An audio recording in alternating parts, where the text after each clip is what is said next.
Mesdames, Messieurs, bonjour et bienvenue sur notre chaîne YouTube. Ici nous vous donnons la clé, alors si vous êtes nouveau, abonnez-vous et cliquez sur la cloche de notification pour ne plus rien manquer. Cela fait, on peut commencer. Coup de fil entre le Kremlin et Bamako. Goïta affiche désormais ses liens avec Poutine. C'est un secret des polichinelles. Que d'écrire que la Russie a désormais une assise au Mali, là où la France est priée de plier bagages. Au fil des jours, les nouveaux hommes forts de Bamako renforcent de plus en plus leurs relations avec le Kremlin. J'ai eu un entretien téléphonique avec le président Poutine.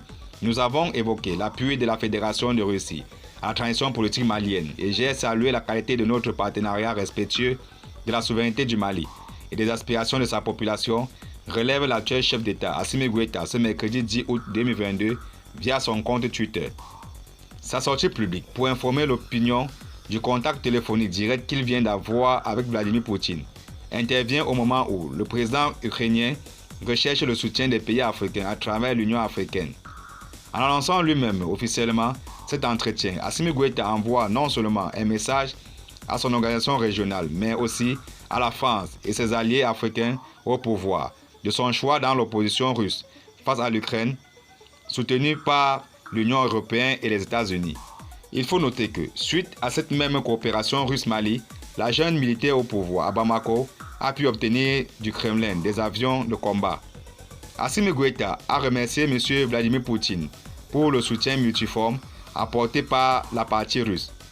Ils ont discuté de la poursuite du développement, de la coopération bilatérale dans les domaines commerciaux, économiques et autres. Les parties ont notamment évoqué une éventuelle fourniture au Mali de la nourriture, des engrais et du carburant russe. Il était convenu que les instances russes et maliennes concernées dynamiseront leur coopération pratique. Les parties ont salué le niveau d'interaction russo-malienne en matière de politique étrangère, y compris la coordination des positions au sein de l'ONU. Assimi Goïta a donné une description détaillée des processus en cours au Mali et a souligné les efforts des dirigeants maliens pour stabiliser la situation et lutter sans compromis contre les groupes terroristes.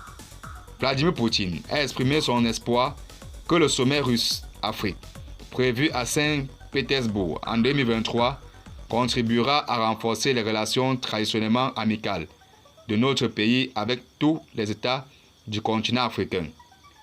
Merci de nous avoir suivis et surtout, abonnez-vous pour plus d'informations.